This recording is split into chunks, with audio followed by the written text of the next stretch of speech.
need, not a want. You know what I mean?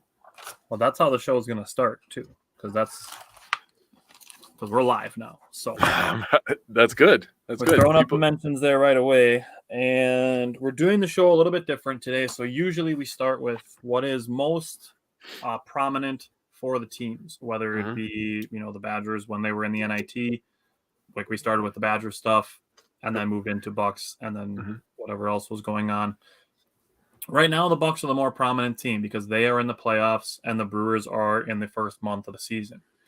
But because Jake and I want to have some, I think, important and some vulnerable discussions when it comes to the Bucks, and not only our perceptions of them, but also how we as fans are carrying ourselves when it relates to a team that we love struggling, and how we can relate it to ourselves as people, because I truly feel that it's very important as a sports fan, and we've really taken an approach of relating our fandom to being people. So Jake and I are going to end with the Bucks today because we think we have some pretty important conversations to have. So with that, if you missed it already, we did talk about Aaron Rodgers on Monday. We did a pop-up live special thing after the trade was announced. It is official. So the Packers will have the 13th pick tomorrow. It is official now. Rodgers was introduced on the Jets today. But if you missed that episode, you can go back and find it in our videos on either Facebook or YouTube. It's probably a little bit easier to find on YouTube. But we did that, so we're not doing any Aaron Rodgers related discussion today. We're going to start with the Brewers. I did talk a little bit about the Brewers-Mariners finale last Wednesday. The Brewers put together a 5-run 7th inning. Peter Strzelecki got into a little bit of trouble in the bottom of the 9th. But Bush got in for the 3rd straight game and got 2 pop-ups to save the game. Eric Lauer was fantastic. 7 2/3 innings, 4 hits, 2 earned runs, 4 strikeouts, only 1 walk. Joey Wiemer was 2 for 4. Bryce Terang was 1 for 4 with 2 RBI. Rowdy Tellez had a pinch hit single. He was 1 for 1 with 2 RBI. And 3 through 8 in the order all had hits, and they did it with runners in scoring position and with 2 outs. So it was a great job by the middle/back half of the end of the order to get that one done. So for me, I mean, is there anything else you wanted to throw out about that game last Wednesday while you were recovering a little bit from some sickness? Welcome back, by the way. Thank you. Last week was rough, man. Holy crap. No, I don't really have much to add. I just love that we have opportunities to see the Brewers against all the teams in Major League Baseball. We've talked about this before, but I think it's just awesome, and it definitely needed to happen. We got more to talk about it with it, so. Yeah. You put out a cool stat about the Brewers completing their first sweep in Seattle since 1988, right? 89, you were close. 89. I knew it was close to the year my sister was born. So that was pretty cool. Other than that, no, ready to talk some Brewers versus Red Sox. Yeah. That Mariners series was actually the second sweep the Brewers already have in this season. They only had 4 sweeps all of 2022. What's up, Craig? Welcome back. Yelich seems to be hitting better. He's getting there. He's still hitting the ball hard. He just needs to get his launch angle up a little bit, and then who knows where we're going from there. But he is still getting on base, which is good. Hopefully he can continue to build on it. Yes. But let's get to this Red Sox series. What stood out to you from Game 1 of the Red Sox series? Well, excuse me. Still have a little bit of a cough. Want to talk about Freddie Peralta got roughed up a little bit, gave up 4 earned runs over 5 1/3. It is what it is. It's not a horrible start. Hobie Milner is still an absolute stud. And 2 of those runs were inherited runs that Hobie Milner allowed to score, which normally he's almost completely locked down, so that's a little uncharacteristic, but 2 of those runs did get charged to Freddie Peralta. Yeah. And then Bryce, whatever. Wilson is becoming one of my favorite players in the bullpen. He's becoming very reliable. He pitches a lot of innings, and he doesn't allow a ton of hits, even though he gave up like 2 or 3 this week. But on the season, I believe he only has 11 total. So 11 hits, and he's faced 57 batters. I saw earlier today. So 11 hits and 57 at bats is a good percentage. That's under 200. So you have a guy like that can come in and shut some stuff down over a couple inning span. That's big time. Yelly had an RBI. Tellez with a home run, and Terang with an RBI. The Brewers ended up losing this game, but it's nice to see Tellez with the power. That he didn't lose that. I'll tell you that. I do like that they have to wipe down the cheese after he wears it because it gets all Willie always sweaty. wipes his head off. So just assume the big guy's going to be sweaty. Yeah, I think that's hilarious. But it kind of sucked that the Brewers ended up losing this series, especially the way the game went on Sunday. I'm getting ahead of myself, but this one was just one loss, I guess. Yeah, and you mentioned a couple of the guys that are worth bringing up. Bryce Wilson being one of them. It was hard for me to keep him out of my power pair for the second straight week. He was really close to being in there again, but I went with a different guy, which we'll get there. But bottom of the third inning, it was cool to see Owen Miller and Christian Yelich manufacture a run. There's just absolute crying for small ball last year from the fan base. And for Owen Miller to rip a single, steal second base, and then Christian Yelich drive him in with an RBI single. It's good to see that small ball is actually working for the Brewers, in addition to the power still being there with Rowdy Tellez, like you said. So bottom of the fourth inning, after Rowdy Tellez hit his home run, Wilson Contreras hit a double, and then Bryce Terang drove him in.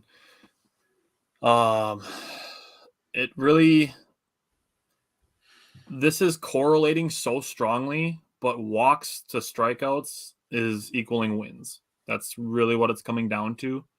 And this game, the Brewers had 13 strikeouts and only drew 2 walks. That's a tough ratio to overcome. Yeah. Greg asked, who are your favorite players this year besides the relief pitcher that we were talking about, which is Bryce Wilson and Rowdy Tellez? I really like. It fucking sucks that he's going to be out until later in the year, but I really like Garrett Mitchell. Me too, bro. He's a stud. Bryce Terang is a stud too. Like, his defense is so good. I really, really hope that the Brewers can find a way to bring Brian Anderson back. He's been fantastic. Like, arguably one of the best signings of the offseason. He's been fantastic. And I'm going to talk about him a little bit more later, so spoiler alert. So game 2, what stood out to you from game 2? Well, the Brewers ended up stealing this one. Another guy who was a great signing, Wade Miley, underrated. Dude. I'll say that. Nobody's going to talk about him all year long, right? Only the Brewers fans, the people that actually pay attention to the team, are going to be talking about him. But towards the end of the season, when the Brewers are competing for playoffs, whether it be division or wild card, Wade Miley is going to be a guy that national media starts to bring up, like, wow, Wade Miley's been a constant for this team. I really feel that way. Yeah. 5 innings pitched, only 2 earned runs. You can't ask for anything else, right? That's a perfect outing 32? For a guy like right for Wade Miley. Piamps was good. Strzelecki, that's your boy. Every time I see him come in the game, I'm like, Tyler's watching. Hobie Milner. And obviously, Devin Williams picked up the save in this one. Yelly with another RBI, back-to-back games on the RBI, and a stolen base. He's up to 5 stolen bases already. He's on track for a very, very good season. If he can get that average up, he could have a very strong season.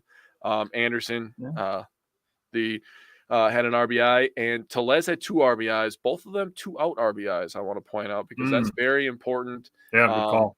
Especially in this game, the 2-out RBIs ended up pushing us ahead, and we won this game by 1 run. So that's what I saw, the Brewers stealing a win. Yeah, definitely.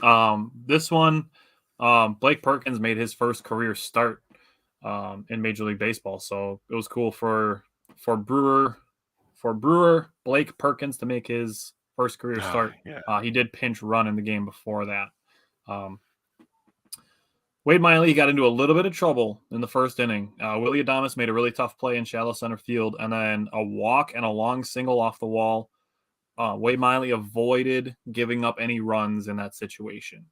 Greg said, no one will talk about him except Brewers fans. We don't need no recognition, just win. And I'm totally on board with that. Comes to the end of the season, and Wade Miley gave 30 starts and had a 2.85 ERA. You're going to be super excited about it. Oh, hell yeah. He would have been a great pick for an underrated performer of the season. Yeah. Like, we made some good picks, but dude, he was so underrated. He was underrated in the underrated section. Yeah. Yeah, because Peter Strzelecki, you're not going to be able to underrate him because he's been fantastic. No, he's phenomenal. Top of the second, Wade Miley gets a pickoff. Now, I've seen a lot of people saying, and 99.9% of the comments on the TikTok of the Brewers when Wade Miley made that pickoff attempt and got the guy out. What's up, Dan? All of them were saying it's a balk. It's a balk. He motioned towards home. He didn't bring his right foot behind the pitching rubber. So that's what made it not a balk. Because he did, like, when he puts his foot down, it's towards the plate, but he didn't necessarily motion towards the plate. But because that right foot didn't cross the rubber, that's why it's not a balk. So that was the explanation that I saw, and that's the only thing that really made sense to me. Josh asked, what time does the draft start tomorrow? 7 o'clock. So we will be live for that, which we will bring up again. Oh yeah, Greg said he was underrated. He was penciled in the back of the page. I got my station set up for tomorrow night, man. It's gonna be a much more relaxed view tomorrow night. Yes, very relaxed, like feet up on the desk type of relaxed. Yes.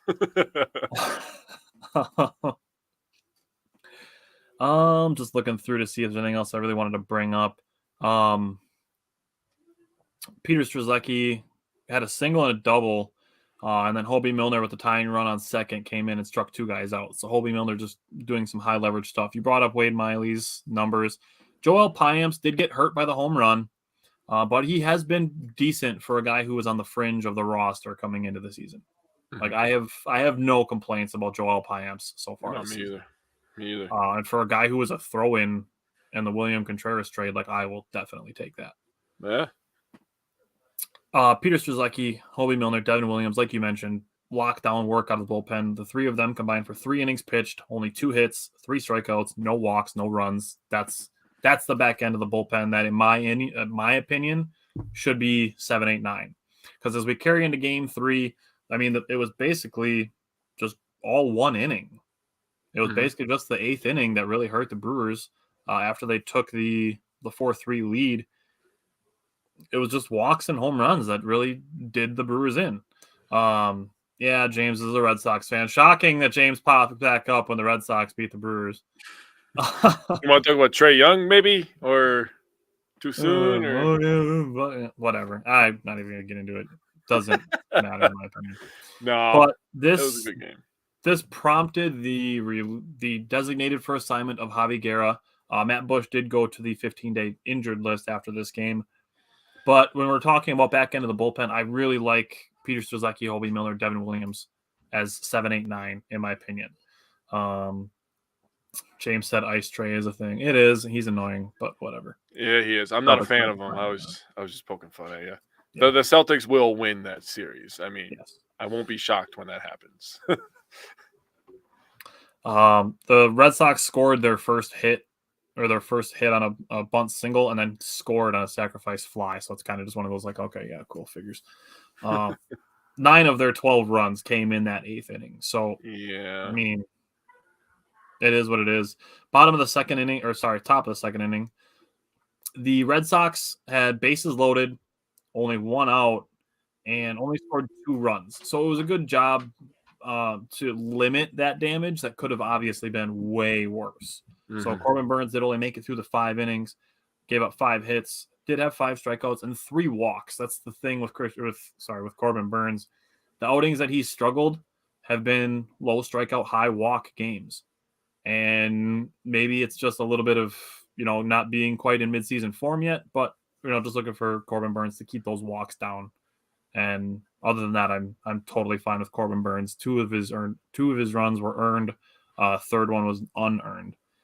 But I will say the Brewers, despite losing by 7, having the bottom of the 5th where the Brewers went Joey Wiemer double, Blake Perkins bunted him over to third base. Christian Yelich had an RBI single. Jesse Winker had a single that Christian Yelich got to third base on, and then Willie Adames hit a sac fly. For the Brewers to kind of manufacture runs, I do still take that away as a positive, despite the Brewers losing this game by 7 runs. Yeah, those are building block type moments. That's a perfect way to put it. It's a building block. So, I mean, was there anything else that stood out to you from this game? After we stole game 2, I was like, all right, Burnt is on the mound tomorrow. We can win this series. Whatever. We'll give them one. It is what it is. And we ended up taking the lead. Didn't even get a hit to take the lead, by the way. Yeah. Wild pitch. Weimer scores because he has the wheels. And then Bush comes in, and I'm like, all right, let's get 3 outs. We'll be good to go. Gives up the back-to-back homers. And I'm like, the wheels are a little rusty. And eventually the wheels just completely fell off. Yeah. We couldn't find replacement wheels. It is what it is. I mean, these games, they happen. And this is going to balloon Bush and Guerra's ERAs out of the bullpen. And people are going to be like, oh, they suck. But it's really just one outing. And these guys barely pitch. So Bush getting through a third of an inning, giving up 4 earned runs is going to absolutely kill his ERA. Right. And I don't think we need to get to a point where we DFA Bush, which I saw people calling for, just because he's given up a lot of home runs. But, like, the fact of the matter is he's got great stuff. He's got a great curveball, and he's got an electric fastball. So maybe just moving him out of those high-pressure situations is just what he needs. We can just have him pitch in the 6th inning or in the 7th inning with a bigger lead, let him get his confidence back because he's got the stuff to do it. I agree. And even in the first game of that Red Sox series, he did come in and get 2 high leverage outs. So he is capable. There was just a game last week where he came in, he struck 3 guys out in 1 inning. Right. So he's got the capability to do everything the Brewers are asking him. Just maybe move him up a couple innings just to let him get his confidence back. I believe in the Brewers pitching lab, so I think they will get him right. If history has proven to prove anything, it's that they know how to use guys correctly. So Bush will definitely get right. Let him be on this 15-day DL, and he'll be fine. James said the Brewers are a potential contender. Great pitching goes far. Yeah, and I think they'll be ahead of the NL Central soon. I don't know what the hell has gotten into the Pirates, but good for them, I guess. Yeah, what the hell, well, dude? Their best player gets hurt, and then they're like, all right, yeah, we're just going to win a bunch of games.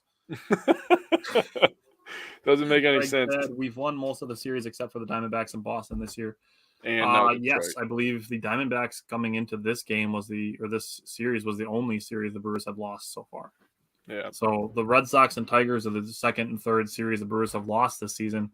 And with game 1 of the Tigers and the Brewers lost this one, it was their first back-to-back losses of the season, which did end up becoming 3 in a row. But the Brewers were the last team in Major League Baseball to lose back-to-back games. I tell you what, we're in a much better spot than the goddamn White Sox, dude. They haven't won back-to-back games this year, I don't think. Oh. I think I saw that stat. It's like the longest drought they've had since like the 30s or something like that. But yeah, the White Sox haven't won back-to-back games this season. That's gross. Yeah. Oh, that's rough. Damn. All right. So Brewers-Tigers game 1. This was Bryce Terang's first appearance at shortstop this season. Willie Adames DH'd in this game. Bottom of the first inning, William Contreras finally gets his first home run as a Brewer. Yes. That's exciting to see for him. Yes. Top of the third, Colin Ray got into a little bit of trouble, gave up a home run. Without William Contreras and Bryce Terang teaming up to get a caught stealing at second base, that 3-run home run could have easily been a grand slam. True. There were tons of guys on base that inning, and the Brewers were able to get a guy out on the bases. Bottom of the third, Mike Brasso got one back, just an absolute no-doubt rocket home run. Colin Ray did get a clutch 1-2-3 fourth inning. And then the bottom of the fourth was kind of the rough inning for the Brewers. They went walk, single, strikeout, single, had the bases loaded with one out, and then a fly out and a strikeout. That's tough. That's essentially what did this game for me. Top of the fifth, the Tigers got an insurance run, and the Brewers only had 2 more base runners for the rest of the game. So William Contreras in this one, 2 for 4 with a home run. Mike Brasso hit a home run. Colin Ray, 5 innings pitched, 4 earned runs, 4 walks. Yep. I will say the bullpen did a very good job in this game. 4 innings pitched, 3 hits, 2 walks, 3 strikeouts, no runs between Bryce Wilson, Alex Claudio, and Jake Cousins. Jake Cousins, baby. I know. I'm excited for him to be back. I'm excited for him and his slider to be back in Milwaukee. Yes. But definitely a good job by the bullpen. I saw people complaining about the bullpen this week, and it's like outside of the Red Sox finale, like the bullpen actually wasn't bad. Like a couple isolated runs here and there, which you're not going to avoid. Nobody's bullpen is going to have a 0.0 ERA. I mean, it's really just the one game you're looking at. So Greg said the Pirates will be plucky this year. They seem to be playing with confidence, a chip on their shoulder. But as always, the season is long with 4 Gs. It is a long season, and I get that the Pirates are a division rival, but like I like some of their players. Like it sucks that O'Neal Cruz was hurt because he's so fun to watch. He is. People are excited because Shohei Ohtani is coming to Wisconsin this weekend. True. Yeah, he's going to be fun to watch. Doesn't mean I hope the Angels win any games. Right. Isaac doesn't need to be any sadder than he already is with the Clippers getting eliminated. For real. Isaac, if you're watching, I'm probably not ever going to stop bringing up the Clippers being your favorite team. Dude, did you see Simon say that yesterday? Yeah, yes. I was going to say, never let that die. We need to never let that die. What stood out to you from the first game of the Tigers series? You pretty much covered everything, really. And I was just looking over my notes. Outside of that one bad game, the Brewers bullpen gave up 1 earned run the first game. They gave up 2 earned runs the second game versus the Red Sox. 0 in the first game, 0 in the second game, and they didn't give up any runs today. So really 3 runs outside of that one bad game. So and none in the Tigers series. And none in the Tiger series. Interesting. So think about that. That's the perspective that people aren't getting because they're like, oh, our bullpen sucks. Like, no, they don't. Yeah, you're really letting one bad game skew the entire sample. It just makes me so much more excited for the conversation we're about to have because it really just needs to happen. Yeah, I agree. We're going to get there. So the first game, Ray, like you said, he struggled a little bit. I was super excited to see Contreras finally get a home run. I was like, dude, This guy's way too good. He has too much power. His swing is so beautiful. He has great balance. Dude, he's owning the right side of the field. Yes, he is. He's just too good of a hitter to stay down for too long. So him getting a homer, first one, Brousseau, his homer was a no-doubter. Like you said, that was his 3rd of the year. So really, you covered everything. The thing that I was most excited for was Jake Cousins being back. I'm not going to lie to you. It sucks that we lost, but outside of that, it is what it is. Yeah, day by day. Same thing, Greg. The Bucks might join the Clippers soon. Hey, day by day. We're going to get there and talk about it. Bill said those are the same people that talk bad about Yelich after he strikes out. Yes, and then they're the same people that are just crickets when he plays well, which are just honestly the worst kind of people. I'm sorry. I'm really not sorry, but if that's the way that you're going to choose to be a fan, and I'm sure the same people would say you can't tell me how to be a fan. I'm gonna say you're a bad fan if you only talk bad about players you think are not deserving of whatever. If you only talk bad about them and never give them credit, I'm sorry, you're a bad fan. I'm sorry. I'm really not sorry, but I'll say that I'm sorry because it's a tough thing for somebody to hear potentially. Yeah, I don't mean to bring this up too early, but I could already sense the toxicity in the Packers fan base with Jordan Love. I can already freaking feel it, dude. And it just makes my blood boil. It's like, there's going to be such like radical reactions on both sides, I think. Yeah. You know what I mean? It's going to be insane. It's going to be intense. And I think more people need to tune into us, not because I want the views, because I do, but because we're gonna keep your head on straight, and Right. we're gonna temper those expectations. And it's the roller coaster. It's the roller Yeah, coaster. We want a right. smooth ride, win or lose, great or bad. Like we want a smooth ride either way. I agreed. Okay. Life already sucks, man. We don't need to make sports suck. Come on. Game 2 of the Tigers series. What stood out to you from that one? Well, now that I looked up the numbers, the bullpen. Also, Eric Lauer, just every once in a Yeah. while, man, he has these outings, and obviously this one comes pretty close to the last one that he had that I'm going to talk about. But yeah, the 4 earned runs in 3 innings, 8 hits, 2 walks, 4 Ks. Every once in a while, his stuff has no movement, and it stays really really straight. Yeah. And when his stuff has no movement, he doesn't have overpowering stuff. So it's Right. basically like fucking batting practice. Yeah. Excuse my French. We're trying to watch our language now on this television cast here. So when his stuff stays straight, it's pretty easy for a professional hitter to be like rake time, Yeah.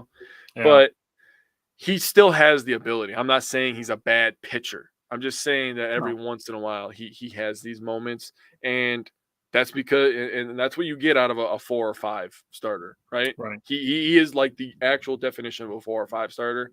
We have 3 great guys right in front of him, and Wade Miley, I'm going to bring him Yeah. up again. He's been fantastic too. Yeah. So we can kind of hide these bad spot starts from Lauer every once in a while. Right. Shout out to Yelly, another RBI. I am totally for being like the anti to all the Yelly haters. So every time he has a good game or he hits for an RBI, I'm there. Tellez with another homer, so he gets to put on the sweaty cheese again, and Miller gets an RBI. So those are the things that I saw. Lauer just needs to get that movement, needs to get that arm action up, or whatever he's missing in his rotation, with his pitching. He needs to figure that out and be more consistent with it. But other than that, dude, I got no complaints. It is what it is.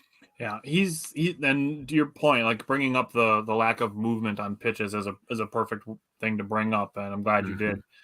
Detroit really just jumped on him early, and he does, like you said, he is prone to those outings once in a while. He's a little bit prone to giving up some home runs in some games. I think I saw 25 home runs in his last 23 starts, something like that. Ugh. Yeah, which is rough, but again, this is one of those things where like he's probably had some games where he's given up like 4 and then other Yeah. games where he's given up none. So Detroit jumped on him early. They had 2 base runners in the top of the first, didn't get any runs, but top of the second inning, they had the 3-run home run, and then after that went double, single, and we're up 4-0 in the top of the second inning. So Tigers really jumped out to this one early. And Greg said it's been a long time for Yelich's recovery. It's been painful to watch because he was so automatic. It was fabulous. He said, I felt bad for him, yet he hasn't quit, so lots of respect. And he knows the expectation. He knows what the perception of him is. He would basically, if he didn't get hurt in the September of 2019, he would have been back-to-back MVP.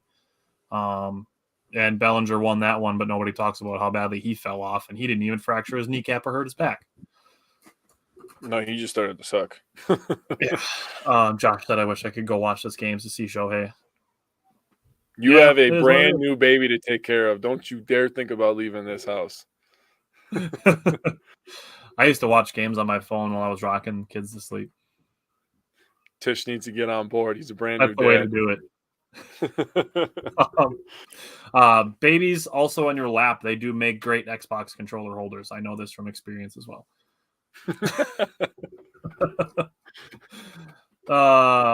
Bill Bellinger is the enemy. That's who he is. Yes. He plays for the bad guys. You mentioned Christian Yelich's RBI in the bottom of the third, bottom of the fourth. Owen Miller did drive in a run on a ground out, made the game 4-2. Rowdy Tellez in the bottom of the sixth. Rowdy Tellez led off with a home run, 4-3, and then only 1 base runner after that.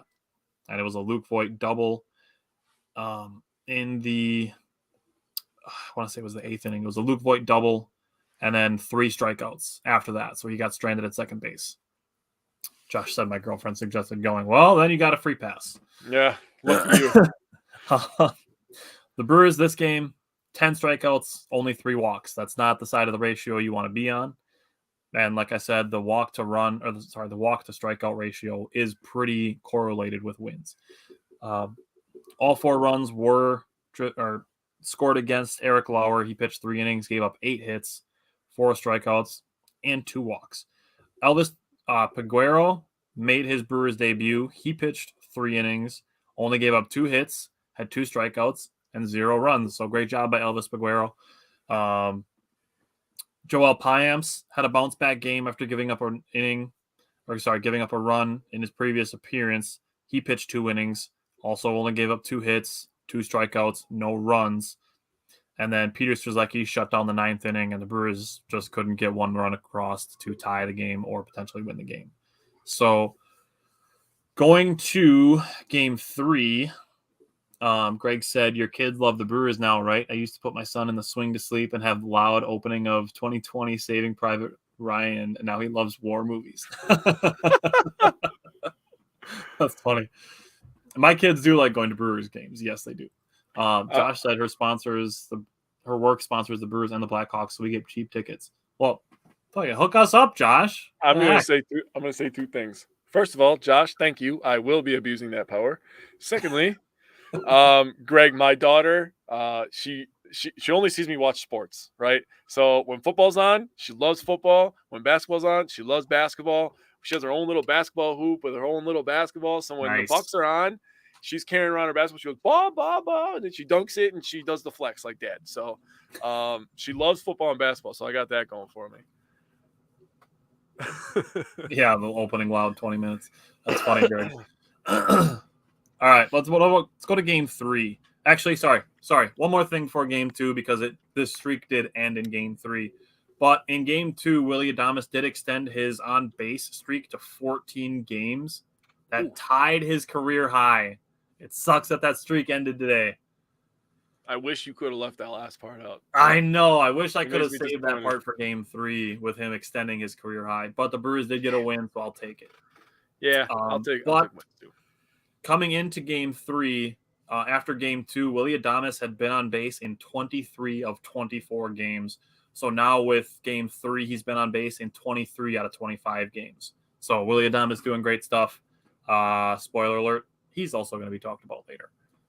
But let's talk about today's game quick, and we'll wrap up our Brewers recaps. But what's the 2 from today's game? Well, Fastball Freddie had a great bounce back performance. I'll say that. Yes. 6 innings pitched, no earned runs. He did give up two runs. I actually have right here great bounce back written in my notes. Very tiny because I had to squeeze it in there, but it's there. It says great bounce back in my notes. Yeah. Oh, yeah. 4 hits. No walks. That's the most important thing. No walks for the entire Brewers pitching staff, by the way. Right here where I have great bounce back written, underlined is 0 walks right there. Underlined because it's important.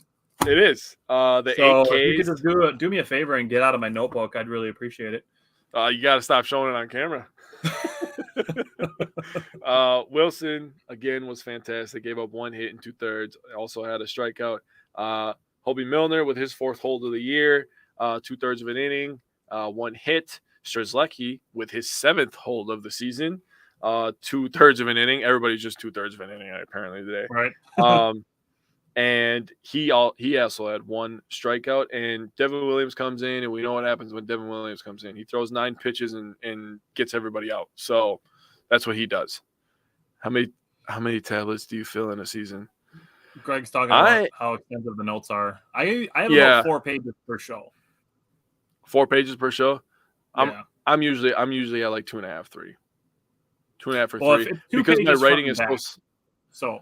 Yeah, I use front and back of the page too. But my writing sometimes, all of a sudden I'll think of an idea from something I'm writing down, and I'm like, damn it, I got to fit that in, but I got to make sure that it correlates with this. So I have to like write it in like really sloppy, and it looks so stupid. So then I'm like, nope, got to rewrite this, and then so it's a fucking mess, dude. I am sorry, but I am shocked that I'm able to read anything out of my notebook. I have it once in a while where I can't read my notes because I have stuff written in here so tiny because I'm trying to fit stuff in the margins. So I try to like practice what I'm gonna say, and then I still mess it up like bananas and apples, and it's just like, what the heck is happening right now? Greg said get some paper company stocks. It should be something like that. Like I like. That's a It's good weird idea. my affinity that I have for notebooks and stationery now. And I did do all of my draft research. I did do that on a tablet this year, so I didn't just chew through 300 sheets of paper during my draft prep this season. Josh, Blackhawks games are fun to go to. I went to a Blackhawks game as a Predators fan. Wearing a bright yellow jersey in a sea of red, white, and black is fun. I would go to a hockey game too, just because it would be a cool experience. What's up, Taylor? How you doing, buddy? What's up, Taylor? We're just talking about today's Tigers game. Bottom of the first inning, the Brewers jumped on the Tigers early right after the Tigers jumped on the Brewers early in game 2. So game 3, Christian Yelich is hit by a pitch. Jesse Winker, this guy deserves some credit. Jesse Winker, down 0-2, comes all the way back to draw an 8-pitch walk. He was on the fastball too. Yes. And then Rowdy Tellez gets an RBI double. Brian Anderson drives in 2 runs with a 2 RBI single, and the Brewers are up 3-0 already in the first inning. Mm-hmm. Top of the second inning, Freddie struck out the side, so 3 straight strikeouts by Freddie in the top of the second. Bottom of the second, Joey Wiemer hits a double. The exit velocity on Joey Wiemer's double, 108 miles an hour. It's pretty good. That'll play. Then Jesse Winker drew another walk. Willie Adames reached on catcher's interference, and the bases loaded with 2 outs, and Rowdy struck out, so he couldn't deliver some extra magic. But top of the third, the Tigers were threatening, a couple base runners on. Freddie got a strikeout to get out of the inning, so good job by Freddie again. Mm-hmm. Bottom of the third, Brian Anderson hits another single to the same spot as he did in the first inning that drove in 2 runs. Mm-hmm. And Victor Caratini followed it up by hitting an absolute rocket home run into right center field in the bullpen. And after that, that was pretty much it. I mean, Mike Brasso had an infield single. That was the 6th hit by the Brewers. The Brewers only had 6 hits total in game 1 and in game 2. Top of the 4th, the Tigers did get an unearned run on a guy who reached on an error, and then a double and a single got the Tigers to 5-2. Top of the 5th, Freddie got a 1-2-3 inning. He finished with 6 innings pitched, 4 hits, 8 strikeouts, 2 runs, neither of them earned runs, and then no walks, like Jake said. Mm-hmm. Freddie Peralta threw 98 pitches today. He had 18 swings and misses. That's a good percentage. That's basically 1 in 5 pitches that Freddie Peralta was throwing was swung and missed. He had the good stuff today. Yes, he did.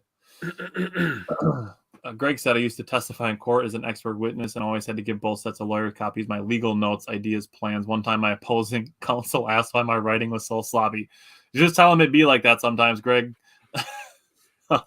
He said, I don't write my notes for you. That's awesome.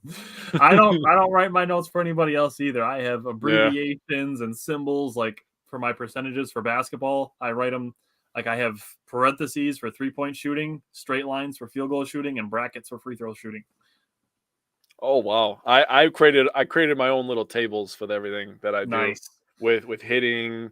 If I handed my notebook to somebody, like it might as well just be written in hieroglyphics. It makes sense to you, man. That's all that matters. That's where we've gotten to. So, bottom of the 8th inning, Joey Wiemer hit a solo home run, gave the Brewers an insurance run. The Brewers won 6-2. Brian Anderson was 2 for 4 with 2 RBI. Victor Caratini 2 for 4 with 2 RBI. Joey Wiemer 2 for 4, did have a double and a home run. So, give me your Brewers power pair and underrated performer. So, who is your power position player? I went with Contreras this week. I felt like he was consistent, and that's really what I look for with this is consistency. Unless the guy's really just hitting that goddamn cover off the ball, right? So, right. Contreras was very consistent. 5 of 15. That's basically 1 for 3. So that's 333. 4 runs, 1 RBI, first homer of the year. He also had a walk, and he always brings that swagger and that great attitude. In my opinion, I feel like he's a great locker room guy. just from what I see. So yeah, that's who I picked. I'm actually gonna be writing something up about this, but his defense has gone quietly unnoticed. Yeah, it has, dude. We were just talking about this like 2-3 weeks ago, where I was like, dude, he's got the hands, bro. He's got hands. He's athletic. He's a monster, and he's a one knee guy. So Yes. those guys, that's got to be awkward to have a 100-mile-an-hour pitch coming at you, and you're on one knee. Like, I can't imagine that anxiety. Just they're proposing to it. I went with Brian Anderson. He was 6 for 20 on the week. That's a 300 batting average. He also drew 3 walks, had the 2 home run game, and he drove in 5 RBI this week. So I went with Brian Anderson. His addition to the Brewers, like I mentioned before, I do think, and I think a lot of people would agree, because he is among the league leaders in RBI right now, one of the signings of the offseason so far. Yeah. Greg said, imagine somebody 100 years from now being 100% puzzled by your brackets. Yeah, right. And the side scribbles. Yep, got them in the margins too. I'm on my 4th notebook, I think, since Jake and I started the show. So, who is your power pitcher? I went with Bryce Wilson. Not gonna lie, it's a good one. He was my guy last week. It was hard for me not to put him in here twice in a row. Yeah, I know he was your guy last week. I was watching and I was like, I can't not put him in there. So he got 15 outs total this week. He had 5 innings pitched. He gave up 3 hits, 1 earned run, 1 walk, 8 Ks. So 8 of his 15 outs were strikeouts. 5 of them were fly balls. 2 of them were ground outs. And I went a little advanced here, and I looked up his hits at bats, because I was like, man, he's been really damn good. Before this game today, he was 10 of 55. So 10 hits and 55 at bats. That is under 200. That's a 188 batting average. Nice. And he's equally as good against righties and lefties. Lefties are 6 of 26 against him, and righties are 4 of 29 against him. So it's not like he's dominant against one and not very good against the other. He's good against both. So that is a guy that is earning his role on this team. That's really interesting, because he came over from the Pirates as a starter, and the Brewers are using him as a long reliever, which is what I thought the role that Ethan Small was going to have, because he's a lefty. I thought maybe they would use him in that role, but using Bryce Wilson as that long reliever has actually worked out very well. And you bringing up the righty-lefty stats, I think, kind of goes to support that thought process. Yep. And then if you put that week of his appearances as, 5 innings pitched, 1 earned run, 8 strikeouts, that's fantastic. I don't think anybody would be upset about that. I agree. So, yeah, definitely a good call on Bryce Wilson. I went to pick a different guy. I went with Hobie Milner. He made 4 appearances in the last week, 3 innings pitched, 3 hits, 2 strikeouts, no runs. He pitches in high leverage situations, is what Hobie Milner does. True. He's the guy that Craig Counsell calls on when guys are on base and you don't want them to score. Yep. He did allow 2 inherited runners to score in the Red Sox series, but other than that, Hobie Milner has been fantastic. So I went with Hobie Milner. Who is your underrated performer? All right. I have a reason for it. It's going to sound like a cop-out, but it's not. Us fans do not realize the difficulties of being a professional athlete, the stuff that they deal with day to day. So I actually went with Devin Williams, and the reasoning behind it is because he doesn't pitch for a few days. For him to just come up there after not pitching for a few days and then just absolutely dominate, it's just, for some reason, I'm just amazed by that. I'm just like, dude, this guy literally hasn't pitched in 3 days. He comes in, throws 9 pitches, gets 3 outs. What the fuck? What is this, man? This guy's a monster, dude. So I went with that just because of that wow factor of him sitting down, being cold, essentially, coming into a game situation and just dominating like he always does. I just wanted to give some love to Devin Williams. That's good. And I think the part of the wonder is, at what point do you get rusty? Yeah. For a guy who's, who doesn't know if he's going to pitch that day or not. Right. Starters, at least, they're only pitching every 5 days or 6 days.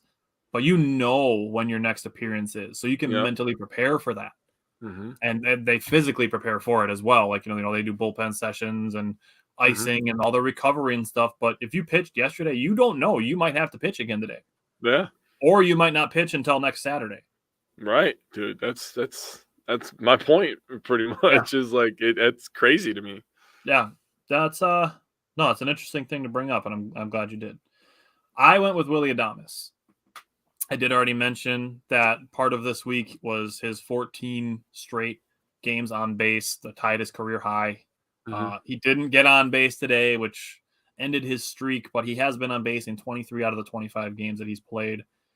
And another thing that I don't think people are really talking about is how improved his plate discipline is. Yeah. He actually leads the Brewers with 17 walks. Oh, wow. Yeah. Interesting. Yeah. So I went with Willy Adames as my underrated performer. I don't think there's ever a bad choice in underrated performer category. Underrated performer, it might be my most fun thing to pick every week. Yeah, because it's like you don't want to go obvious, but you also don't want to be like, oh, that's a total reach. You kind of want to be like, yeah, this guy, that people don't respect this guy enough for what he brought to the team. It's fun to pick them because, like, you can think of different reasons and justifications for picking guys, and usually you can make them make sense. Or if it's a guy who's not getting a lot of credit and you want to give him some credit, underrated performer, there he is. So Brewers have 3 home games against the Angels, Friday, Saturday, Sunday, I believe. Yes, Friday, Saturday, Sunday. Yep. And then they are at Colorado starting Tuesday. So Tuesday and Wednesday. So essentially 5 games between now and next Wednesday. Actually, next Wednesday will be next Wednesday night. So that'll be after next Wednesday's show. So only 4 games that we'll be recapping for the Brewers last week. But 3 at home against the Angels, 1 on the road against Colorado. But what are you thinking for those 4 games? I'm saying 4-0. I'm gonna go great. Nah, I'm just kidding. I'm gonna say 3-1. They'll lose 1 to the Angels just because the Angels are pretty good. I mean, they have a couple good players over there. I don't know if you've heard, but I expect us to right this ship. We'll win this series against the Angels. They'll win the first game against the Colorado Rockies, and we'll come into next week talking about 3 wins and 1 loss. Yeah. So I'm also going to go 3-1. I pretty much the same reasons as you are for predicting it. Basically, Shohei Ohtani and Mike Trout are on the same team. Like, those 2 guys are good enough to win. Pretty good too. So. Shohei will not be pitching this week. Greg said The Athletic posted an article about Weimer, Turang, and Mitchell helping the wave of their early success. And I think that's part of what bums me out so badly about Garrett Mitchell getting hurt, because like he was starting off so well. Yeah. Yeah. All right. It sucks. It does. But is there anything else you want to say about the Brewers? Just a little perspective for people. The Brewers are going to lose about 60 more times this year. Just so you're aware. 60, 65-ish. 60, 70, yeah. They're going to be in that range. So if you're not okay with losing, baseball's not your thing. Or being able to understand the perspective of what happens when you lose. Like, it's not the end of the world. Yeah. Taylor, I just saw that Frelick actually just had surgery.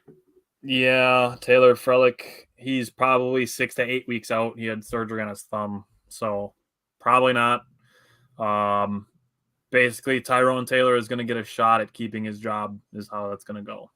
Yeah. Tyrone Taylor is in Nashville making rehab appearances, as is Adrian Hauser.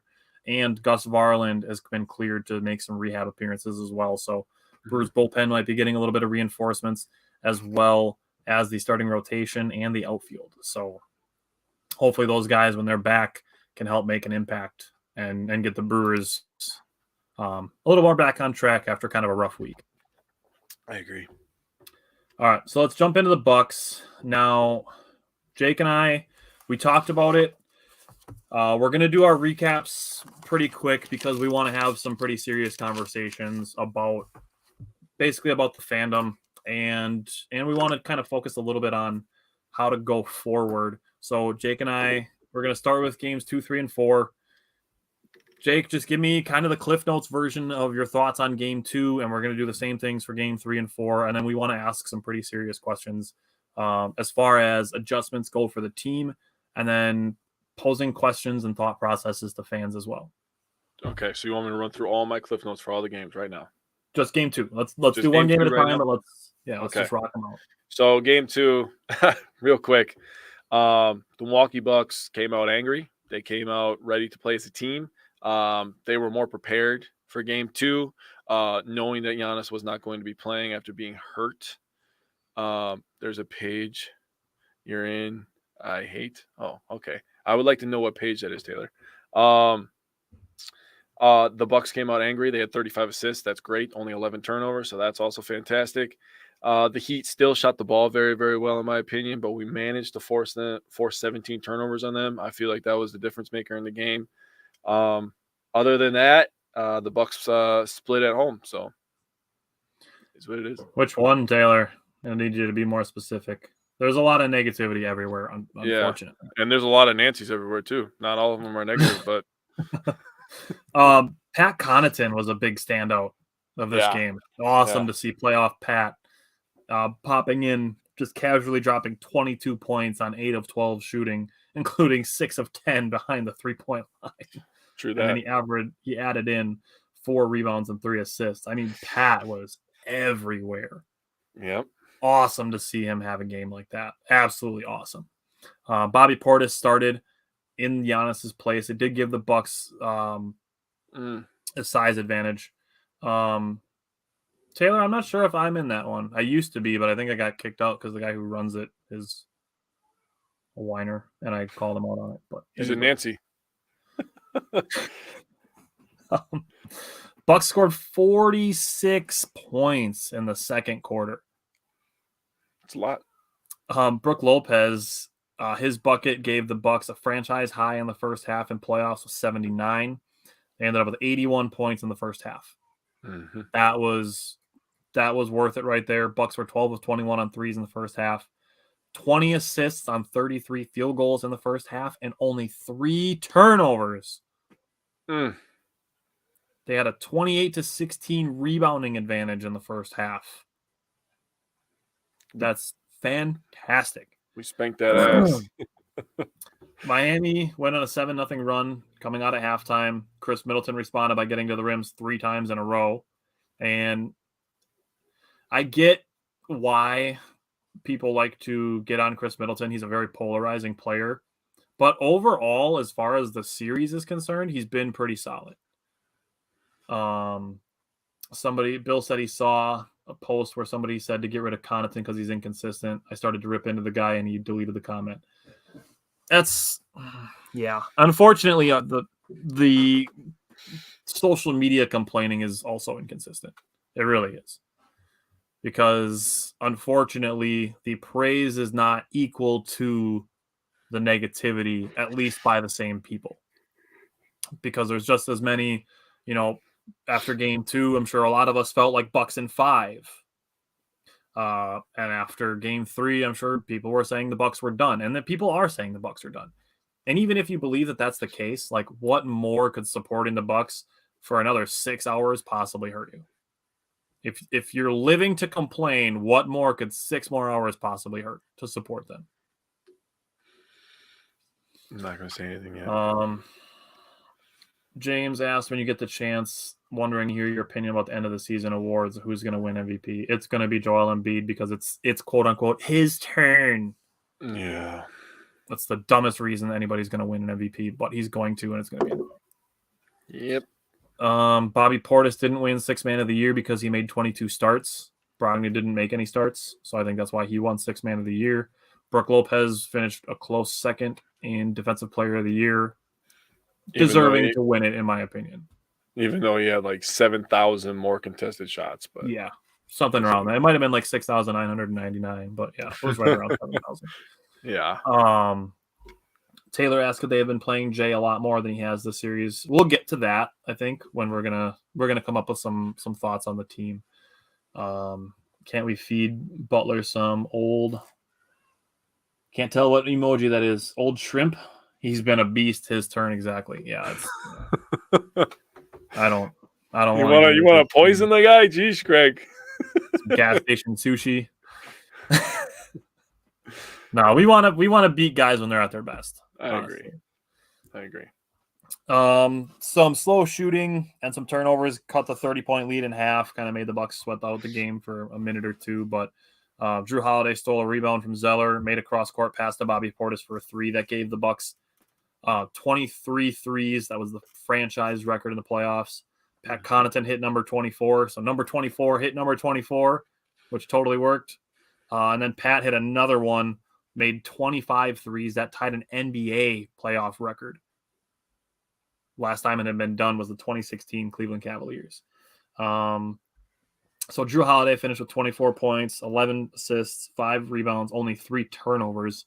Brook Lopez had 25 points. Chris had 16, 6 rebounds, and 7 assists. Grayson Allen had 16 points. Bobby Portis had 13 and 15. Joe Ingles had 17 points. He was 6 of 7 for the field and 5 of 6 on threes. And 4 for 4. Talked a lot of trash. Talked a lot of trash. So let's go to game 3. For me, it really started with the first quarter. It was a slow start, 21 points in the first quarter. And I will say over the series, it's been, in my opinion, efficiency has been more important than turnovers. Okay. That's my opinion. And I think it's fair founded in the 4 games that have been played, especially when you consider Miami is shooting 38% on wide open threes, which I think is a reasonable percentage. If you're wide open, you should make 40%. I think that's totally reasonable. But here's the thing, and I told Jake this before the show. I've tried to be mad about it, and I can't. I just can't get myself to be upset. But Miami is shooting 52% on contested threes in this series. What do you do with that? I mean, I've seen people blaming officiating, and the way that the game was officiated at the end of game 4 was absolutely frustrating. But seeing 52% on contested threes, I don't know how you can do anything but tip your cap to it. Yeah. It's really the only thing left to do. I mean, Miami was 16 of 33 on threes in game 3 and 15 of 17 from the free throw line. The Bucks had 22 assists and 18 turnovers, which was a factor. But Miami won the rebounding battle 44-37. What was it that stood out to you in game 3? Stealing a little bit of my thunder, but the Bucks got out physicaled. It looked like the Heat wanted it more, and the Bucks looked a step slow the entire night, in my opinion. One thing they went away from was going in the paint. In game 2, they had 52 points in the paint. In game 3, 36 points in the paint. The turnovers, we already brought that up. 11 turnovers in game 2, 18 turnovers in game 3. So the Bucks were, and I don't mean this to sound harsh, but with great players, you have better expectations. With great teams, you have higher expectations. So I feel like the Bucks are a great team. They aren't playing up to their standards. So the Bucks looked lazy. The Bucks looked slow. And they looked just not into the game. In my opinion, one of the factors as well is and I don't blame them for this because it's rare that you have a good shooting night like the Bucks did in game 2. But I think they tried to ride their shooting a little bit too much in game 3, expecting the hot shooting to continue and not, like you said, going into the paint, which generates those open looks and helps you make those threes. So playing inside out, we'll talk about that again. Yeah, I mean, listen, man. If there's one thing that we know under Coach Spo is the Heat are not gonna let you just walk by and half-ass it. They're gonna make you earn every damn win. Eric Spoelstra is a great coach. He is. He's probably top 3, top 5 right now in the league. Off the top of my head. I have no problem saying top 5 without even thinking about it. No problem either. But even when the Bucks swept the Heat a couple years ago, and everybody was bringing it up for the series, we brought it up. Everybody brought it up, right? We were prisoners of the moment in that particular moment, but we earned victories. I mean, Chris Middleton basically had to make a game winner in Game 1. Yep. We had to earn both victories on the road. Those were hard fought wins. So the Heat are not going to give you a game. They're going to fight. Spo has those guys ready to play. They're going to play up in your face defense. They're going to try to force you into bad passes or awkward, hard, tough passes, turnovers. Get some run out, get some easy baskets. But for us, and to their credit, like you said, they're making a very high percentage of contested threes right now. So when you add in the fact, like I said, they're going to play in your face defense. That's tough to overcome. That's how you have games where the Charlotte Hornets score 138 points and beat you by 20. Yeah, I mean, Indiana Pacers are capable of doing the same thing. Right. They just don't do them often enough. Right. And you said this before the show, and we can use it to transition into Game 4. But you don't believe that Jimmy Butler is going to score 56 points again in Milwaukee, especially. Bro, do you understand how superhuman that guy went? Like, it was nuts. If somebody on the Bucks was doing it, like, we'd probably be losing our shit. I would be flipping out. But I mean, even still watching it, and I'm mature enough now to take a step back and kind of just appreciate greatness, even in the moment, even against my own teams. So when I take a step back and I just watch that as a basketball fan, I'm just like, wow, like wow. It's one of those things where, like, if you're scrolling on like Facebook Reels or TikTok or whatever, right, and you see like what's the biggest I'm him performance ever, right? Like Jimmy Butler in Game 4 had an I'm him performance. It was absolutely insane. Yeah, that stadium was rocking. He was rocking. He said, "This is his," and yeah, it was crazy. It was crazy. The Bucks had control of this game all night long until. I don't even know how to explain what happened. I truly don't. I'm at a loss for words of what happened, but there definitely are positives to take away from this game. Sure. And you're not going to see either of us sit here right now and we don't believe that the Milwaukee Bucks can win 3 straight games. We both firmly believe that the Bucks can run 3 off right now. Yep. 2 of them at home, protect home court with your best player back, right? God forbid he has to leave another game early. Let's knock on wood right now for that. And then, like I just said, we were controlling Game 4 the entire night until outside the last of 6 one minutes. Stretch in the second quarter, I'll say. Yeah. That was you're probably right on that, but the Bucks at that point of the game, and this was what my thought was the Bucks needed to rebound more effectively, and this is going to tie into some of the stuff we're going to talk about after. But getting a slow start in the second quarter, needing to rebound more effectively, the game getting tied at 38. I literally wrote in my notes, Brook Lopez did have a second chance bucket that ended the Heat run, and then a Giannis layup followed. The Bucks went on a 7-0 run after that. I literally wrote in my notes, the Bucks need to put asses on bodies. Yeah, and you texted that to me too. It's not enough to be good at judging rebounds and jumping to grab them. I agree. Everybody's coming at that ball to try to jump, to just swat it out of your hand, to hit the ball towards half court and have somebody on their team grab it. Everybody on Miami is playing that way. And that is a way that a smaller team can negate size. Yeah. And the Heat did it in Game 4. Yeah. So there needs to be a more concerted effort to box out. I agree with you, because when you look at the rebounding, the Bucks had 16 offensive rebounds. 16 of their 46 rebounds were offensive. We had 30 defensive rebounds. That is uncalled for when we have a size advantage like that. Yeah. Taylor said we got to be dogs again, and that's absolutely. I mean, is there really anything else you want to say about Game 4? I mean, like, we know what happened. That's it. And the Bucks missed shots. Like, they just the fourth quarter. Oh man, this hurts. The fourth quarter, Miami scored 41 points after scoring 28, 22, 28. 41 points in the fourth quarter. Oh man, this is so nasty. The Bucks were 9 of 27 on field goals in the fourth quarter. That's 33%. Miami was 13 of 18. That is 72.2% from the field in the fourth quarter.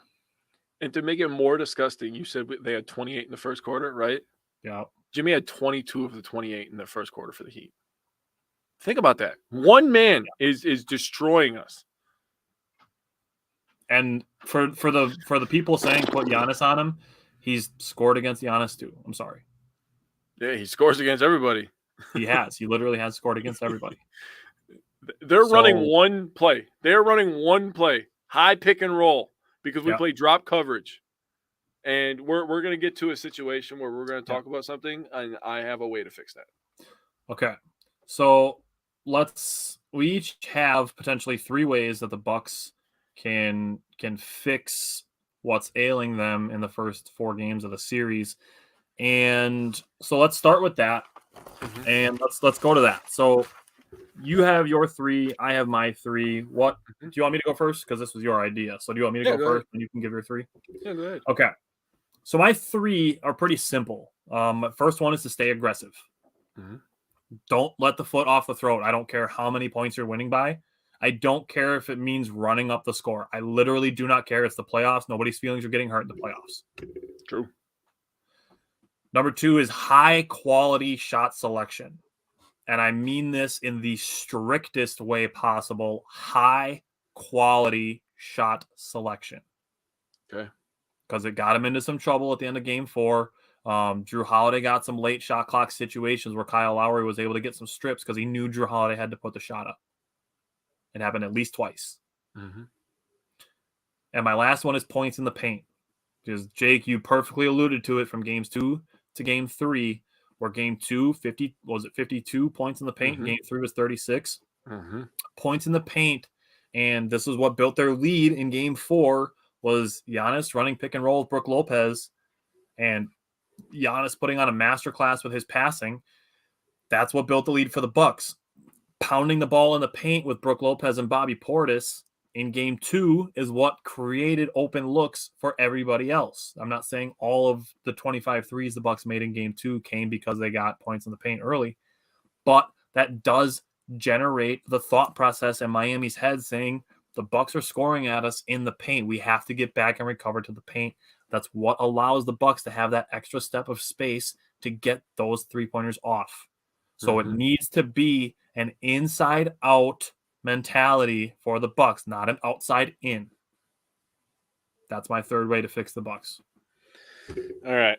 So one of mine is pretty much the same as yours, and mine is push the pace on offense and defense, right?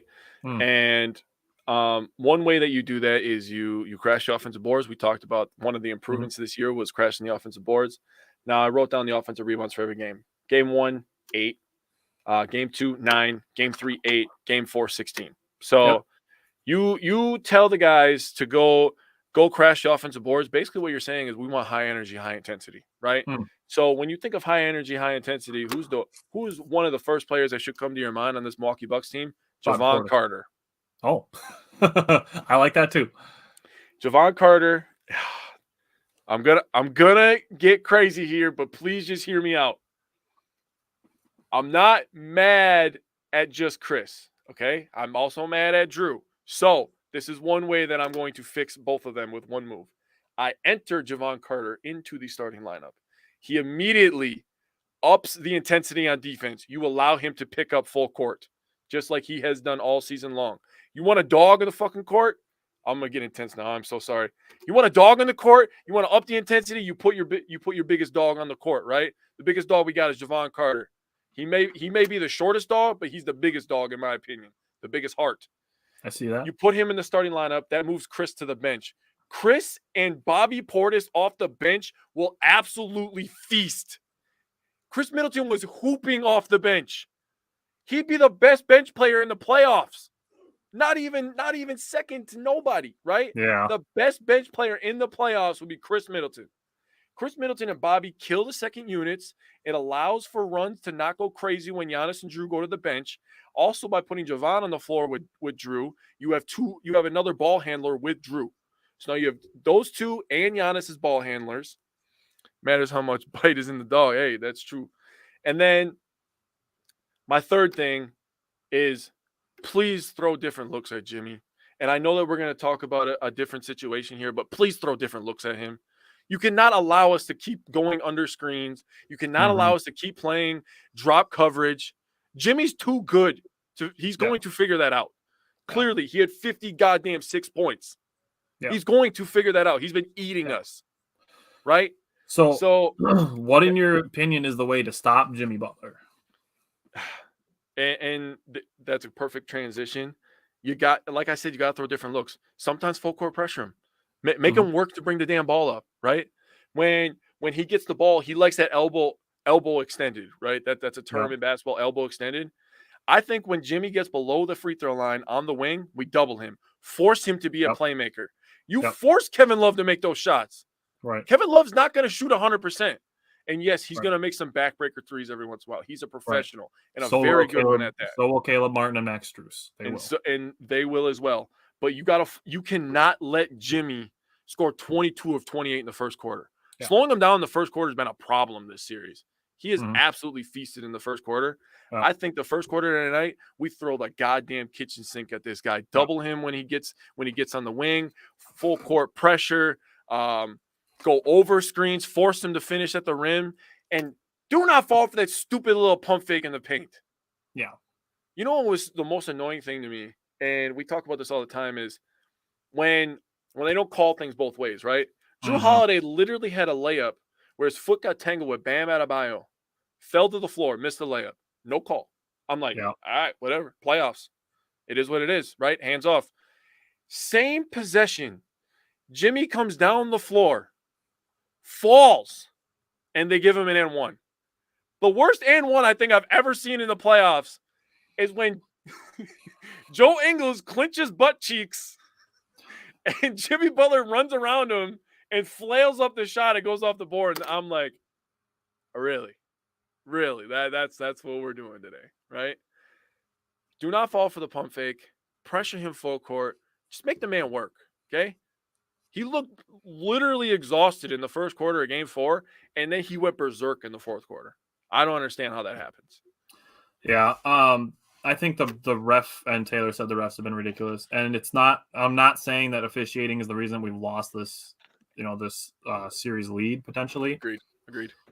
But the sixth foul on Chris Middleton should not have been a block.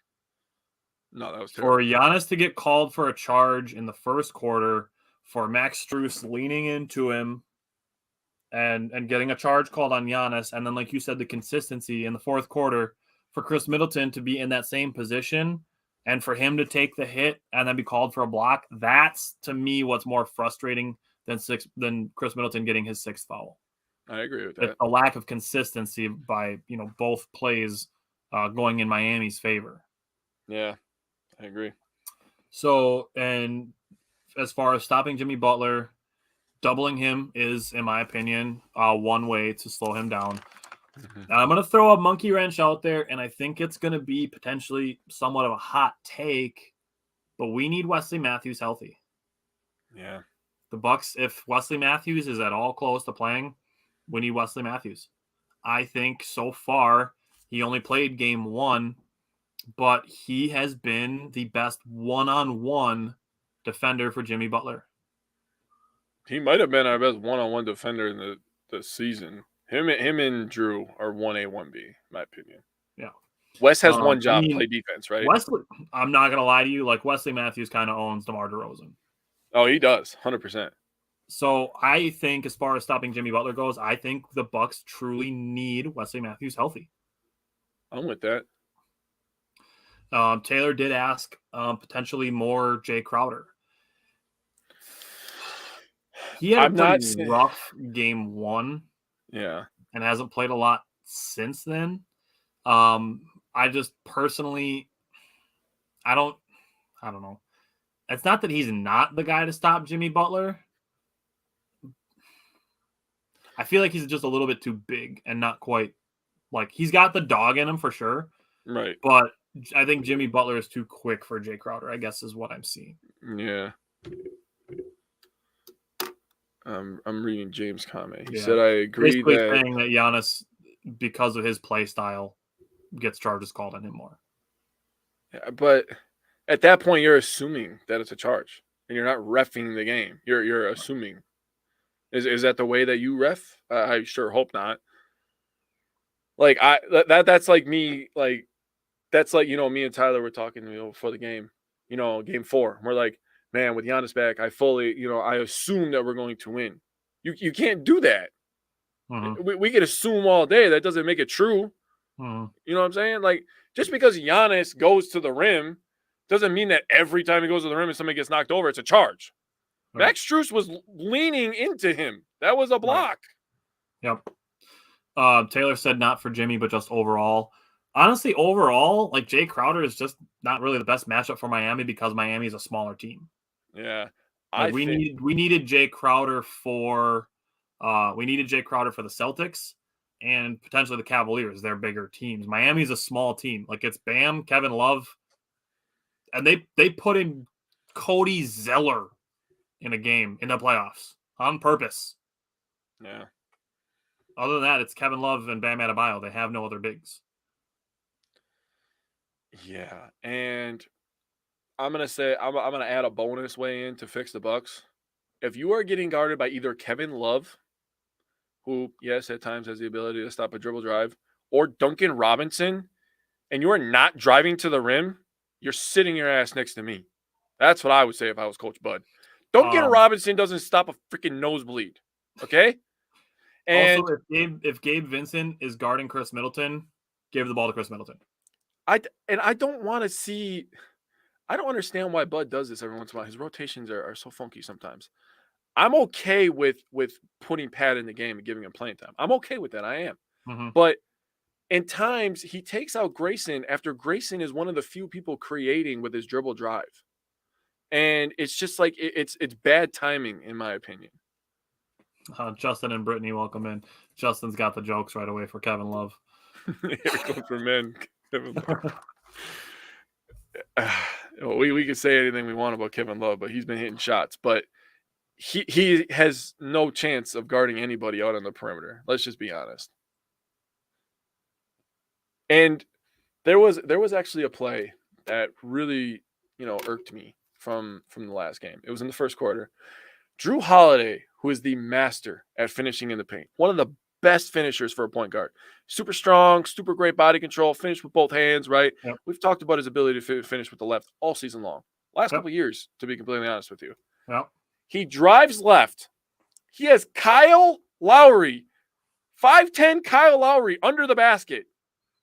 And instead of just going up for a lefty layup, decides to throw it out for Grayson Allen. Now, credit to him. Great read because Grayson Allen was wide open. Like, I could have had a chance to at least hit the rim on that three-point attempt if I was as wide open as Grayson Allen, right? But no, you are Drew Holiday. You are Drew freaking Holiday. You are going to make an all-NBA team this year. You finished the layup.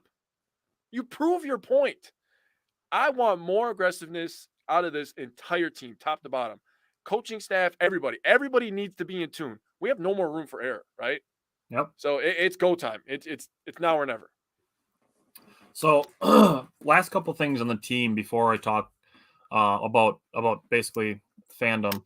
Yes. Parallels that I've noticed for the Bucks specifically, and just for the series, the higher 3-point shooting team has won all 4 games. Yep.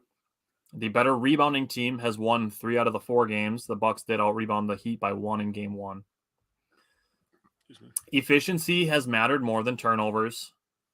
But even with all that, the series is not over. True. Again, this brings me back to the point of, even if you believe that it's over and you want to bitch and complain that the season's over and the Bucks squandered an opportunity, whatever it be, what can it possibly hurt to delay that complaining until tomorrow morning, or until Saturday morning, or until next Monday morning? I mean, what could it possibly hurt you? You will have the entire offseason to complain if that's really what you're waiting to do. Leave everybody else alone if that's what you want to do, and then come in and come back when the Bucks are eliminated if it happens. Don't talk about it before we're even there. I agree. It's not over until somebody wins 4 games. It is the first of 4, not first of 3. Here's the thing. And, it's I want to say 13% is what people are saying that the chances are that the Bucks win the series. It's 13%. What were we at for the Packers making the playoffs? It was like 2%, I believe. It was like, 1 or 2. And they were like a quarter away from being there. Yeah, they literally controlled their own destiny. Yes. Like, these things can happen. We literally had a 3% chance that Miami would win game 4, and they did it. The low percentage things happen. They do. Now, here's the thing. 2 of the 3 games, like Jake mentioned, are at home. Mm-hmm. And the Bucks had winning streaks of 3 or more games 7 times this season. 7 times this year, the Bucks won 3 or more games straight, including 9-0 to start the season and a 16-game win streak from the end of January to the beginning of March. Mm-hmm. Taylor said he thinks it was 6% for the Packers. Isaac said Bucks in 6%. Hey, I'm totally down to roll with that if that's what the percentage ends up being. Bro, if that's a thing, we can make that a hashtag. That'd be fire. I'm totally on board with it. That'd be fire. Greg said it's not over to the last buzzer. Be fierce and be a beast. Make the Celtics squirm that we're coming for them. And we'll get there. We're just at this point, we're taking it 1 game, 1 series, 1 game at a time. And I looked it up. I looked up a study from the National Institute of Health, and they did a study on the perceptions of playing in elimination games. They studied 1,930 elimination games in the playoffs in the NBA. Damn. In game, Here he goes. Game fives. Teams, the home team has won 75.3% of games. Okay. Game 6s, the home team has won 54.6% of games. So if the Bucks win tonight, Game 6 is going to be in Miami on Friday night. You're essentially looking at a 54%. That's a little over a coin flip.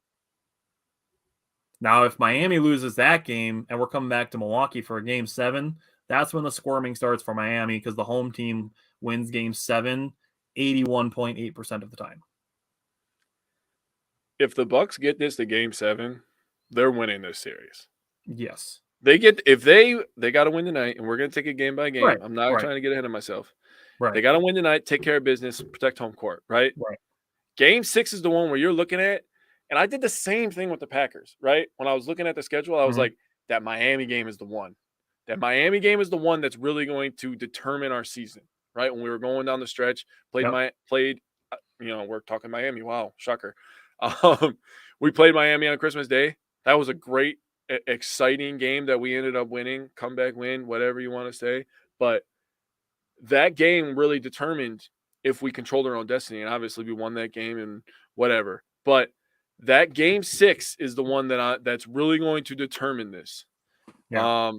You got to go game by game, and I agree with that. Yeah. But yes, there's a chance, Steve. There's always a chance. So and James said play every game like it's Game 7. Basically, what I wrote was that you're facing elimination. There's nowhere to retreat. There's no, we'll get them back tomorrow. At this point, it is a burn the boats situation. There's nowhere to go. And it's not obviously real life burning the boats. Like, you're not going to drown if the enemy pushes you back. But you'll go home. You'll be eliminated. That's the reality. And now this same study that I just referenced also did a study on golfers. Oh. Now, this is a study on loss aversion. And the study of 2.5 million putts. Damn. This is a gigantic study. 2.5 million putts. The study showed that golfers tried harder to avoid bogey than they did to make birdie. That actually makes sense in my brain. That makes sense in my brain. Because if you miss birdie, you have par to lean on. If you miss bogey, you're going double bogey. And that hurts the soul. So, yeah, making the par to avoid the bogey, players were trying harder to avoid the bogey than they were to make the birdie. And that's not to say that guys aren't trying to make birdies and that's the Bucks weren't trying to win this series in 4 games, 5 games, 6 games, 7 games, whatever it may be. But loss aversion is a real thing. Now, I want to relate this to people. So there's going to be some vulnerability involved in this next part.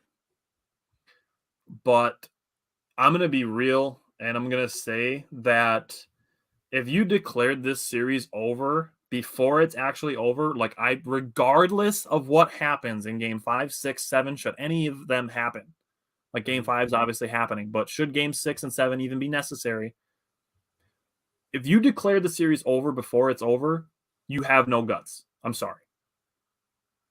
I'm with that. And here's the thing, and I know this phrase has been said by people who have won bigger championships than I have, but if you have no guts, you're not going to get any glory from it.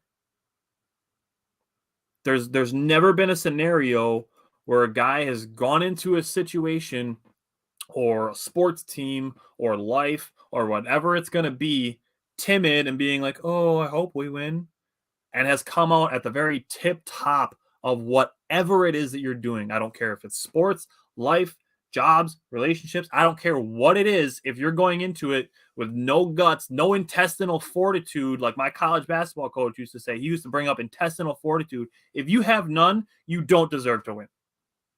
And this is going to sound super fucking harsh, but I don't want you in my fan base. Yeah, I'm sick and tired of those weak ass Nancy's too, bro. I'm sorry. Like I'm genuinely sorry to say that and to be that like harsh to the point. But if you are literally in the business of declaring things over before they are over, I don't want to associate with you. I don't care how hopeless it feels, how unlikely the odds seem. It is literally not over until it is over. Every single outcome that can possibly happen in sports will eventually happen. They will. They will happen. It doesn't matter what the chances are. It's going to happen. I don't care if it's a 13% chance to win a series when you're down 3-1. I don't care that only 19 teams out of 70 times have come back to win 3-1 series. We saw it happen in the finals less than a decade ago at the biggest stage in basketball. Against one of the greatest teams of all time. A total dynasty of a team. These things will happen. So my question is, why not now? Why not the Bucks? Dude, this is what I'm going to ask. Do the Bucks have the best player in the world, yes or no? Yes. We have way higher than a 13% chance then. We have 2 of the 3 at home. We have the best fucking player in the world. We still have one of the best two-way point guards in the league. We still have one of the best shot makers in the league. We still have Brook Lopez, who is second in Defensive Player of the Year. We have a Brook Lopez who can go down and give you 30. We have Brook Lopez, a guy that can go give you 9 blocks. We have Giannis, a guy that can score 50, had grabbed 20 rebounds, 10 assists. We have a great bench. We have a great locker room. And like I said, 2 of the 3 are at home. This series is not over. Nope. And I tell you what, man, you fired me up by saying that you don't want them in our fan base. Dude, you know how many people, just Packers fans in general, whether they talk sideways about Rodgers, they talk sideways about Jordan Love, or they're talking about this, talking about that, talking about Goot, talking about everything that they have no business talking about, quite frankly, because they're such weak-minded people. You know how many people I have got to hate me in my own fan base because I'm just sick and tired of them being fans of the same teams as me? Yeah. Because they're weak. I don't want people to think that we're weak. And here's the thing, is that timidity, it's not ever going to be prosperous for it. And here's the thing, like, you can be knowledgeable about the subject, but there's a difference between knowledge and wisdom. And I feel that that's something that Jake and I are trying to bridge the gap to. And Brittany loyalty is totally a perfect aspect of this, because, and I'm going to ask Jake a question about this like in a minute here. If the Bucks lose tonight, are you going to stop being a fan of the Bucks? That is like the quickest answer I can give is no. Absolutely not. No. I'm a Bucks fan. I was born a Bucks fan. I'm gonna Yeah. die a Bucks fan. My kids are Bucks fans. I've Yeah. made my girlfriend into a gigantic Bucks fan. She didn't even know what fucking basketball was. She won't admit that, but she didn't know what basketball was. She didn't know how it worked. She didn't even know how long the quarters were. Like, yes, She like loves I the get Bucks that now. there would be disappointment involved, but nobody's gonna quit being a fan. Yeah. And if you are, like, I'm not sorry to see you go. Sorry. But, and Justin said, as the fat lady sung, she has not. James said, win or lose situations like this is what you want to be able to look back at the games, matches, series, knowing you gave it your all at the end. And that's my first question for fans. And I'm going to pose the question to Jake, because Jake and I are the ones on the show, is, do you want the emotions of your past in your future? And this is a nice question, because you can ask this in any aspect of life. Do you want the emotions of your past in your future? Would you be proud of the way you reacted after games 1 through 4 if the Bucks win games 5 through 7? Would you be proud of the way that you reacted? I can say that if the answer is yes, then that's great.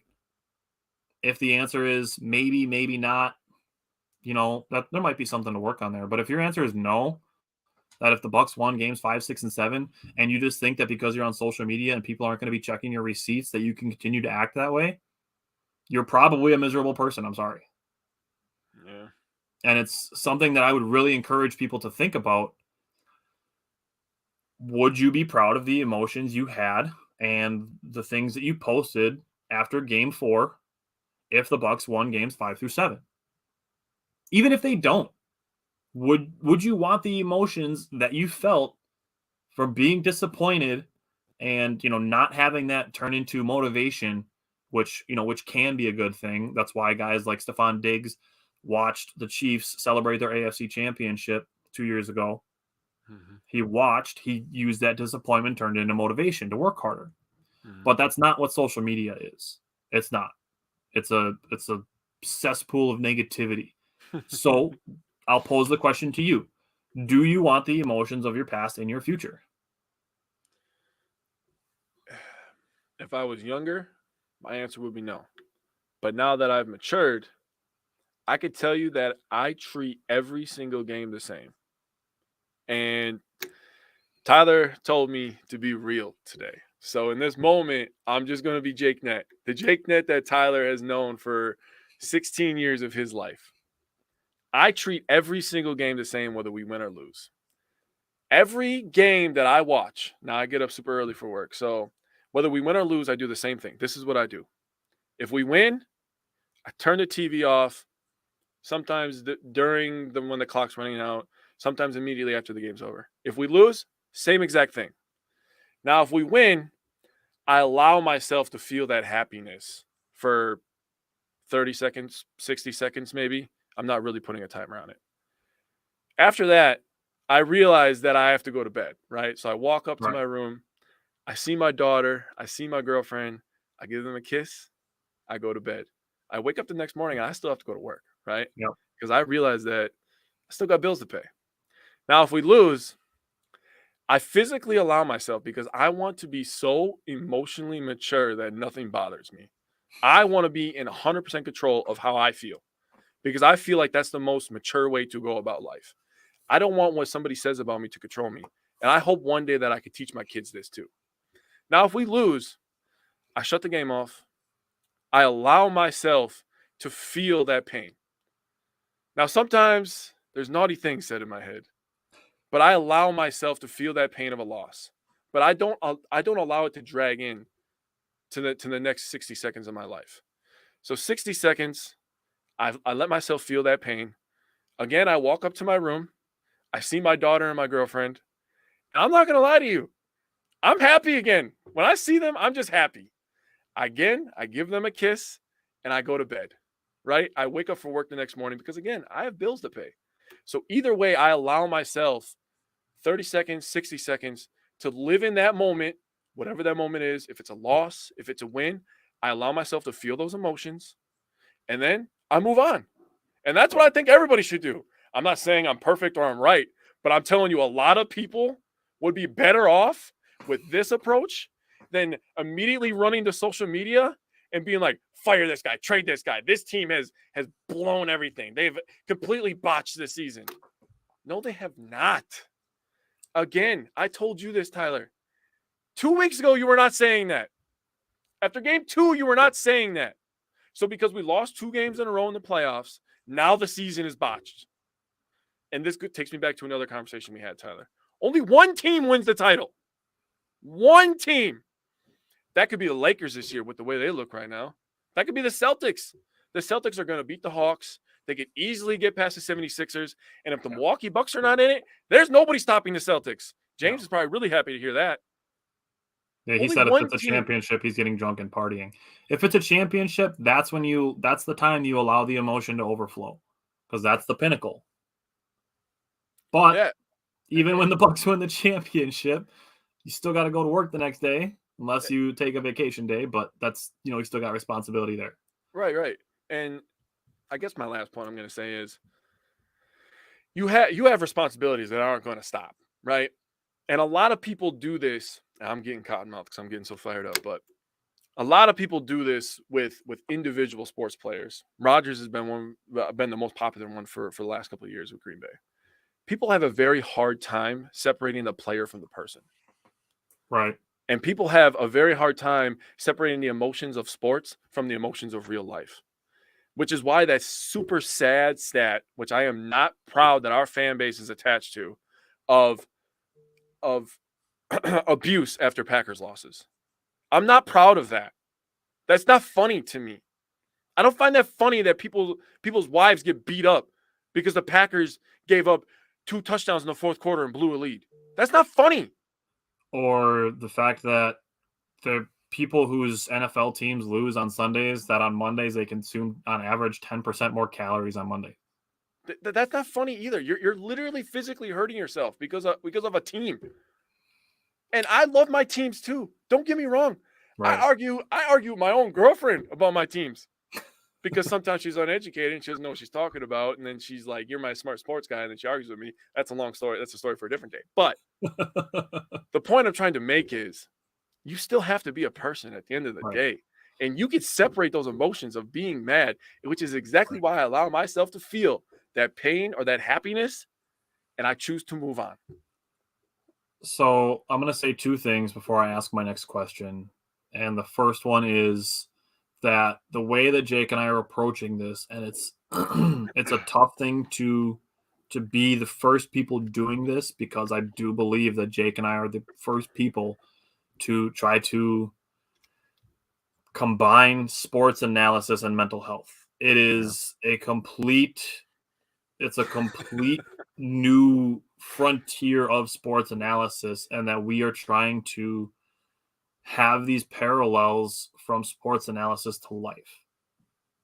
It's a completely new concept that Jake and I don't even fully understand, because it's really never been done.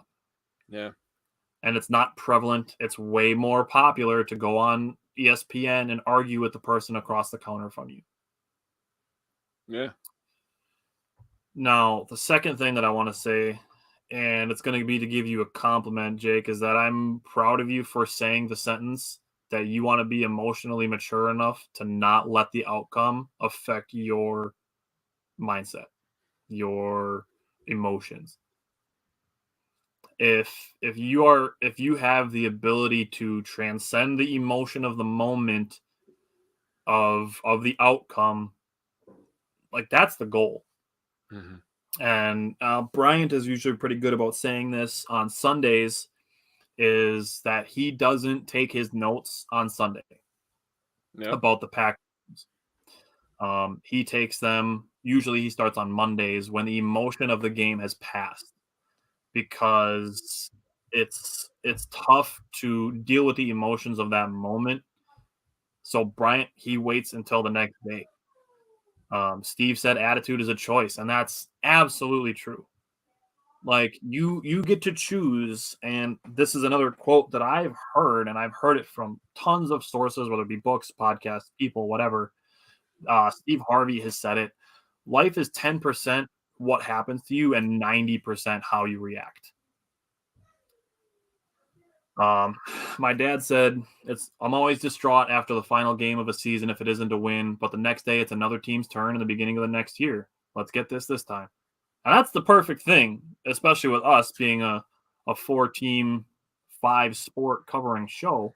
Mm-hmm. That tomorrow we're still gonna be looking forward to the Brewers series with the Angels if the Bucks lose. We're still gonna be streaming the draft tomorrow night. Yep. Taylor, we appreciate it. Taylor said he's grateful to have us, and the guys are doing amazing things. And we have more stuff coming up in May, which we're really excited about. Greg said he'll be 68 on Tuesday. He's gotten better with Packers losses, but have yet to hold back when UW loses. Those feelings stay with me. Brittany said, yay, Brew Crew. Greg likes my dad's take. He said, and then he also said, attitude is the number one character trait in life. And yeah, and that's the thing. It's seasons.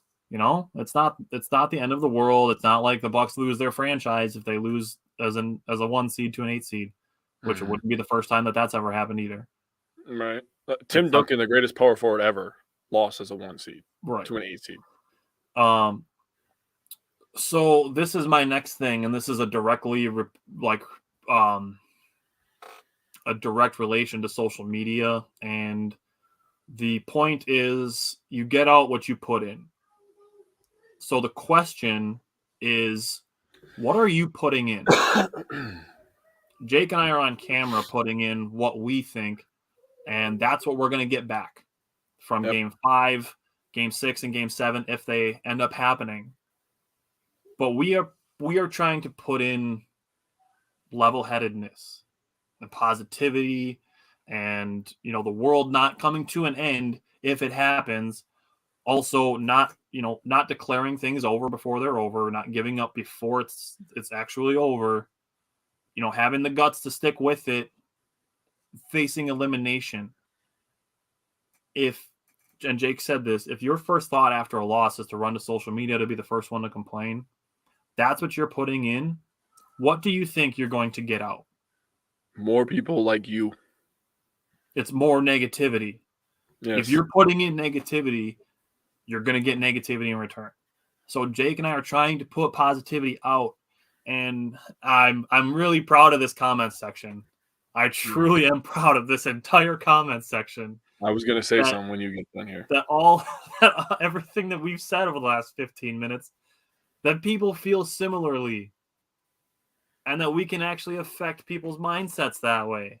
Mm-hmm. That makes me feel good. That makes me feel that no matter what happens tonight, that I've actually made a difference in the grand scheme of the world in a net good way. Mm-hmm. That it's been a struggle at points in my life, but honestly, like the way that these comments are going and the way that I'm feeling from the discussion that we're having is it makes me proud of myself, which has been a hard thing for me to admit and do in my life. Well, I'm going to take over for a second. First of all, I'm proud of you. I know your kids are proud of you, so you should always feel proud of yourself when you wake up every day, buddy. You've come a long way, man. Taylor said he's proud of us. He said it again. Taylor, I'm gonna say something to you guys, everybody in the comments, people that have commented on our show a year ago, everybody that's come here for the positive attitude that we reinforce. I'm proud of you guys. I'm proud of I'm gonna say it's not big enough, not yet. It will be one day, but for right now, I'm still gonna say I'm proud of the community that Tyler and I have built. I'm proud of the way that you guys have taken this stance that we are taking. We're going out on a limb here, and we're trying to combine mental health with sports, and we're putting them together so everybody can be happier overall, right? And I'm proud of the people in this comment section. Also, I want people to know that I'm not dogging my girlfriend. I want to clear that up. My girlfriend is smart in a lot of ways that I'm not smart, and she helps me out way more than she realizes with a lot of stuff that she doesn't even realize that she helps me with. But she makes my life really easy, and I'm proud of her too. I probably don't tell her that enough. I'm realizing this live on camera on Wisco Fanatics that I don't tell my girlfriend I'm proud of her enough. And that kind of hurts my feelings a little bit. But, I'm proud of all of you. I'm proud of my girlfriend. I'm proud of myself as well. I'm proud of Tyler.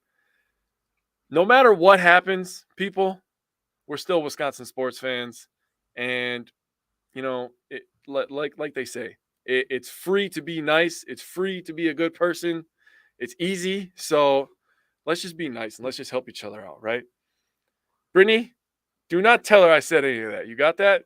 I don't She's need her knowing upstairs I'm all watching mushy. right now. Some fans might think that Bucks players, are taking the stakes lightly. Steve said, unfortunately, negativity is usually met with more negativity, and that's part of why we're doing what we're doing. I know I've put this stat out there before that the average is 8 to 9 negative posts per positive one.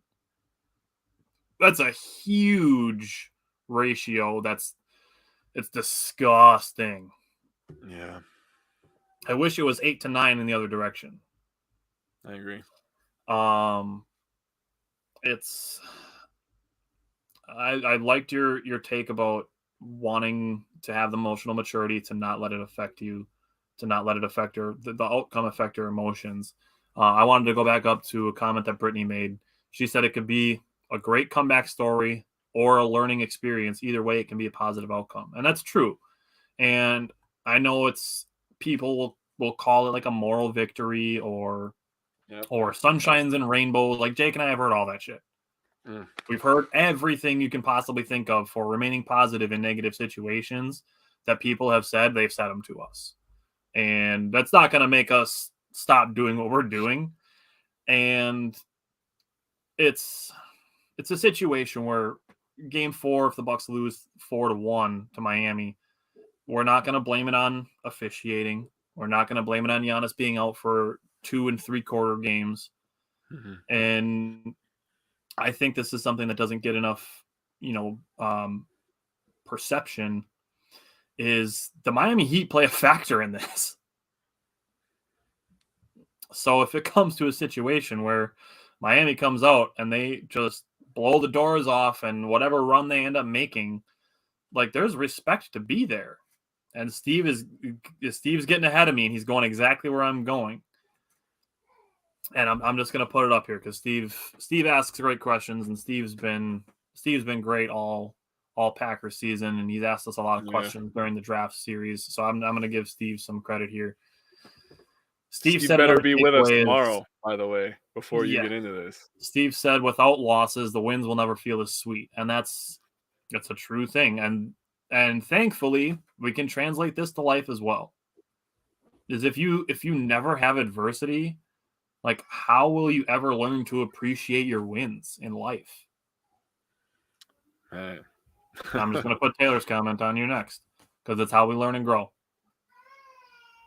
That's the thing, is if you can turn I don't want this to be the situation, but if the Bucks lose tonight, if these players turn this from disappointment to motivation, can we as Bucks fans do the same thing? It's an open question, and I'll let you answer it in the way that you're thinking about it. But if the Bucks lose, can we turn that disappointment into motivation somehow? Yeah, absolutely. I believe that's how athletes run in their head. Is they take disappointment and they use it as motivation. You literally used an example before of Stephon Diggs using disappointment as motivation. I mean, we just traded with the Pistons. We just traded one of the best players in our franchise history, in my opinion, the best player in our franchise history, Aaron Rodgers. He used the disappointment of not being the first overall pick for 15 fucking years. And then he was just like, oh, they don't like me? Oh, they drafted another quarterback? He used that to win back-to-back MVPs. Like, athletes literally use any excuse they can. Anything, even if it's man-made disappointment. They use anything as motivation. Giannis does that. Yeah. He's talked about it. He makes stuff up to motivate. Giannis literally, I mean, everybody's heard the story a million times at this point, right? Giannis and Thanasis had to share shoes. They still use that same motivation, and that's nothing that they did wrong, but like that's just the way that they brought up. And you hear a million stories of kids growing up and they don't know their mom or dad, and like they made it out of the hood, and like players use that stuff as the chip on their shoulder to be great. So there's always next year, baby. And I hate that line. I'm not gonna lie to you. that line hurts. But Right. I And that's I I think do where love what a lot Brittany of the said emotion before. comes from, is that we know if the Bucks don't win tonight, we don't get to watch them play again until, summer league, and it's not obviously going to be everybody. And we don't get to watch them again until the preseason. That's not going to be everybody. And then we have to wait until the end of October to watch the Bucks more. And I understand that. It is disappointing. It's a bummer having to wait, 6 months to watch another Bucks basketball game. But it's, I don't know. I don't want to use the always next year, but Steve said Rodgers made it a narrative that he was on an underdog first round pick. I was going to say second pick at recess. Somebody's going to pay. There's things to be motivated, and there's a lot of trash talk on social media, and I know it'll happen if the Bucks lose. That Celtics fans are going to be in the Bucks comment sections, like it's going to happen. Heat fans will do the same thing. If we can use that as motivation to be obviously the bigger man, to be better, better people, right, than to do the kicking while people are down. But getting back to the sportsmanship of shaking hands after a game type thing, I think is the more mature approach. Greg said this win-loss perspective is very critical in our culture right now. Some young people rarely experience setbacks, so when adversity occurs, they lack the temerity to deal with it. Let me answer that. I 100% agree with that. One, I'm not gonna lie. I feel like my dad tried to protect me from everything. Now, he allowed me to feel things, but I'm now, that's why I'm so big on the emotional maturity thing, because I want my kids to be able to deal with that stuff. And I feel like in this world today, in this everybody gets a participation trophy world that we live in today, this is going to be a discussion for a very long time. These kids are overprotected. They do not know how to dude, during COVID, they were giving kids their driver's license and they didn't even take the fucking test, dude. Like, that is how protected these kids are today. So when Greg says a comment like this about win-losses and how to deal with stuff, that is 100% the culture in this country, and it has got to freaking stop. We have to stop overprotecting kids. We've talked about it, about putting the self-esteem into the journey, into the work ethic, and not into the outcome. Obviously, you want to be the one at the end of the season holding up the trophy. Right. But if you're not, and this is where Jake brought up that, I say that there's only one team wins a championship every season. It does not mean that everything that every other team did meant nothing. Right. That is so far from the truth, it's ridiculous. Because it's building blocks for all those players. Every single player that gets eliminated from the playoffs is going to say, I'm going to use it and I'm going to try to be better next year. Yep. And they're not going to start in October when the fans are going to start watching stuff again. They're starting tomorrow. We should do the same. I mean, Giannis could use a mid-range, 10 to 15 feet, a little turnaround J. Let's not kid ourselves about that. Giannis is not a perfect player.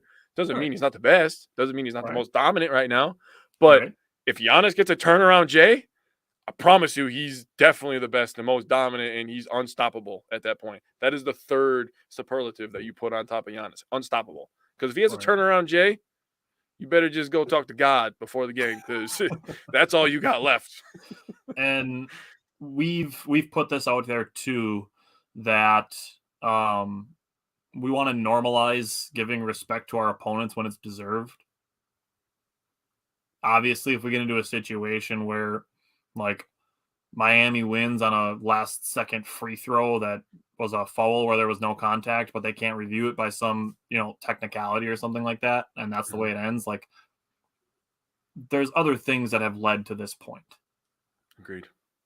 So, we've been the best team through the regular season. We've built on that.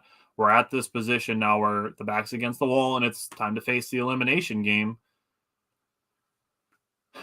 regardless of what happens, win or lose, I would just ask those watching and listening to find a way to use it to be a better fan and a better person tomorrow. Well said, buddy. I don't know if there's anything else that you want to say. I mean, Bucks and 7, baby. That's all I got. Let's go earn our goddamn lunch money, right? That's one of my favorite sayings, and I truly believe that it rings true in every sport. It's time to go on our fucking lunch money. Let's go. It's go time.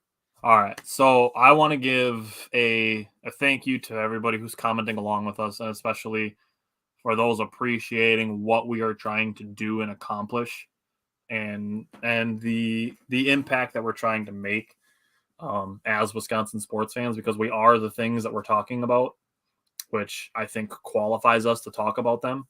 Mm-hmm. So we appreciate that that's resonating with people. I really do. I thank you, Taylor, for being a fan. I'm going to mention it one more time. We don't have an exact date yet, but there's Tim. Tim made it. There. Hey, Tim. We will be at American Family Field sometime in May. We don't have an exact date yet for what day, but we will. Jake and I, with the ladies from Mental Health America, will be setting up a table at American Family Field to promote our show and promote the mental health aspect of sports, whether it be participation, fandom, or analysis. We will be doing that at American Family Field, working with the Brewers, which we are very, very excited about for next month. May is Mental Health Month. So we're working on stuff for that. So we're really, really excited to be doing that with the Brewers next month. And then as far as the rest of the week goes, regardless of tonight's outcome, we will be streaming live during the draft tomorrow. And we will be streaming live during the draft on Friday night. So if you want to watch the draft with us and get some entertainment more than what's just on TV and listening to Mel Kiper talk about all the picks that he was wrong in all of his mock drafts that he did. And his stupid ass haircut that he's had for 35 years. Good yeah, and you don't want to listen to Mel Kiper and Kirk Herbstreit, you can come and listen to us, and we'll try to make it entertaining and have some fun. So,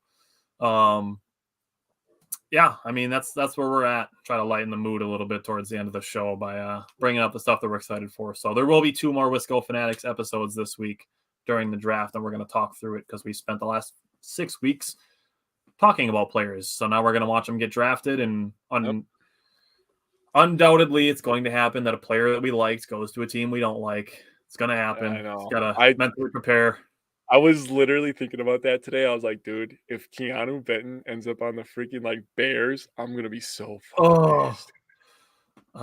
Appreciate it, Greg. We're excited to watch the draft, and we're excited to have Simon and Bryant with us during the draft because it was a lot of fun last year during the first round. So this year, I just love Bryant's randomness, dude. I hope somebody wears a giant black suit that has a big red stripe through the middle. Hey, what up, Simon? How you doing, buddy? Red stripe, hooray, beer! That was a great moment. Yes, we have Taylor. That guy's pretty famous. Yes, Taylor, we've heard of Tom Grassi. He's got a big announcement coming tomorrow. I'm not sure what it is, but it'll be cool for him. Tomorrow. He's got a much bigger following than we do, but hopefully a following and a platform that we hope to have someday. Yeah, we're going at a different angle than him, so maybe one day we can collab with him. That could be a goal of ours. That'd be fun eventually. All right, you got anything else? Let's go Bucks, baby. All right, for sure. We will be back tomorrow either way. So everybody that watched us today, you can watch us tomorrow on Friday too. We will be back. Thank you guys for watching us today.